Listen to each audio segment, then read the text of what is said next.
What's good with y'all boys, man? Look, I'm back with another video for y'all boys. Now, look, I told y'all the last video was probably gonna be the last video I did before 24 dropped. I think this one probably gonna be. I figured I'd do this because I know some people out there. Not everyone makes the smartest decisions day one. I'm not trying to call y'all boys stupid or nothing like that, but it is some people out there who just don't make the right choices. Now, look, like, comment, and subscribe if you're new. Follow me on Kick and StrictlyZ Gaming for the 2K streams. And also, if you do want a chance to win 2K24, follow me on Kick. Link up in the video description below. But look, first thing y'all boys should not do. This is dedicated towards your build. So first thing you should not do the first night you make your build, don't put VC on your build the first night you make it. I don't care what build you make, and I don't care if you think it's the best build in the game, bro. Do not put VC on that build first night. This is what you should do, unless you just a thirst bucket and you don't care. All right, and you just got bread to blow. If you actually care about saving money and not putting all your bread on 2K, then listen to this. Because if you a smart dude, you probably already gonna do this. Because this is what I've been doing for like the past 3-4 years. Go on the game. If you do plan on playing the game Thursday night when it drop, play park that whole night as much as you plan on playing. Don't overdo it. But just while you on the game, don't put no VC on your build, bro. Just go out there, play the game as a 60, see how other dudes are playing, see what ratings are good for what, bro, because you don't know how the game's gonna feel, how the game is gonna play. Okay, that's the first things first. Sit there, play on your build for that night, and then maybe even the next morning. That's what I'm gonna do. Like that night and that next morning, I'm probably just gonna play on 60s. Then maybe in the middle of like the next day or the third day, I'm probably gonna put VC on my build, just because I want to get a good feel for the game and I don't want to mess up my first build, because I'm pretty sure we all done messed up our first builds on 2K, then we be stuck with it, or some of us be stuck with it. But that's just how I go, bro. You don't want to tweak and mess it up, especially if the VC price are the same way as last year. $50 just to get to 85 overall is absolutely ridiculous. You know what I'm saying? Next thing y'all boys do not need to do, bro, do not think you finna be able to get away with everything low like how you could in 2K23, bro. It's a different game, bro.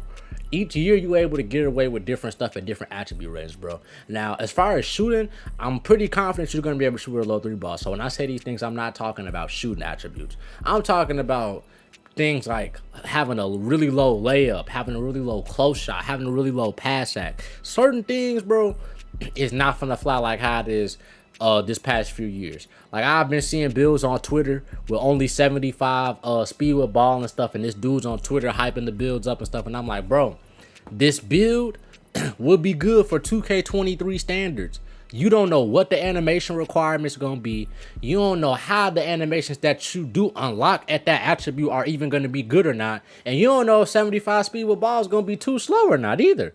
For all you know, that could be trash, man. Really. For all you know, that could be garbage. And that's not even just with speed with ball. I've been seeing a whole bunch of builds on Twitter with real low pass act. Dudes out here posting 6'5" point guards with 65 pass act, talking about this finna be my PG.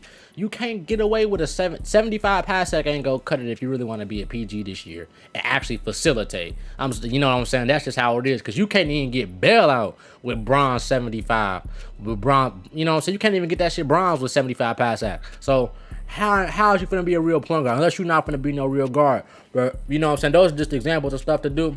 Just play the game a little bit like how I said for the first tip, and then this tip will follow along right after that, and you'll have a good feel of what the thresholds are for certain things.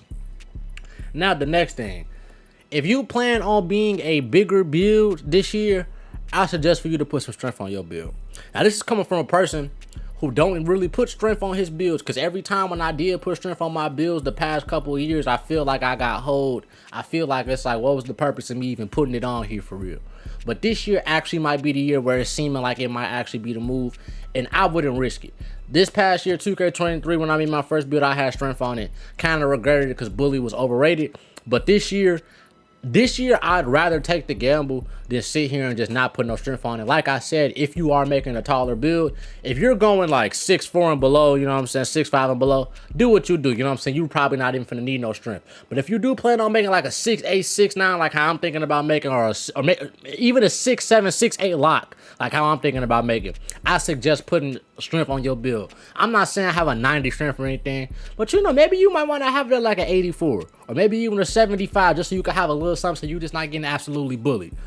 But yeah, if you are going to be a bigger build like a popper or an inside, I definitely recommend you have a strength on your build. Even if you finna be like a wing player playing the 3 and the 4 and stuff like that at 6'9", I recommend you have it. Next, don't just look at anybody's build videos on YouTube. Now, I'm not just saying that so y'all can look at my build videos, because y'all know I'm going to have some of the best builds for y'all out here. But I'm saying that because the builder is somewhat different this year.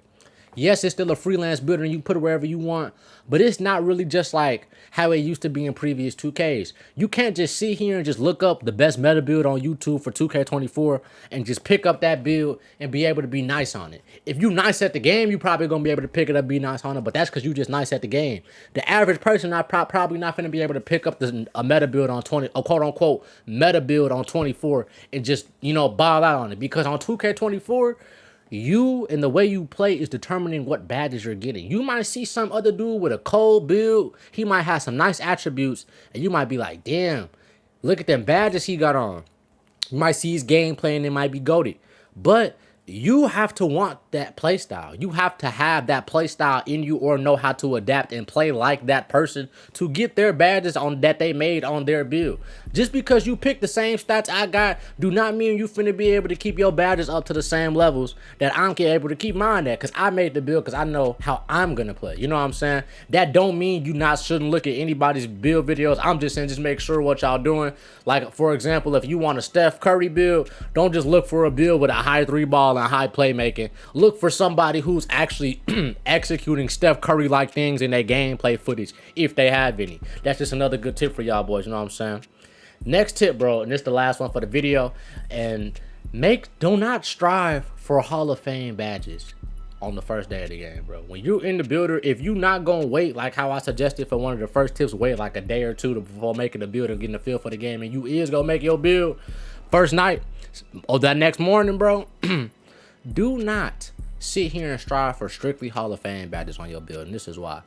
On 2K23, that wasn't a good idea, because it just wasn't worth it. Hall of Fame badges wasn't worth it.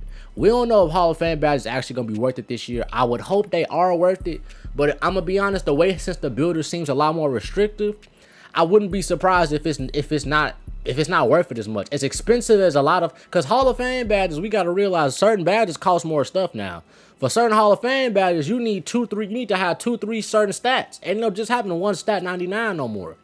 So Hall of Fame badges finna cost you a lot more. So if you, especially if you're a person who runs by yourself and you're looking for one of the most all-around builds, do not stress on having everything Hall of Fame. A nice spread of gold and silver badges would probably be just as good.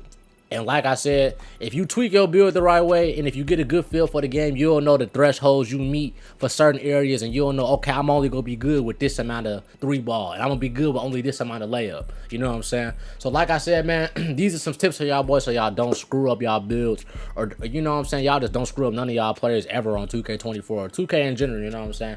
I know some of these tips y'all boys probably know, but you know what I'm saying, if you didn't know and this is something new, like, comment, and subscribe. Like I said, we're gonna be here with it on Friday, man. I'm probably gonna be live on Kick. Then I'll probably slowly start doing them on YouTube on StrictlyZ Gaming. After that first night, I just don't want to get the stream took down on YouTube, because you know I might go crazy that first night. We finna turn up and have some fun. So follow me on Kick if you haven't, man, and make sure you sticking around for some of the builds on 2K24, for some of the builds, gameplay, streams, rants, you know what I'm saying, all that good stuff, bro. Like, comment, subscribe, and I'm out, man. Peace.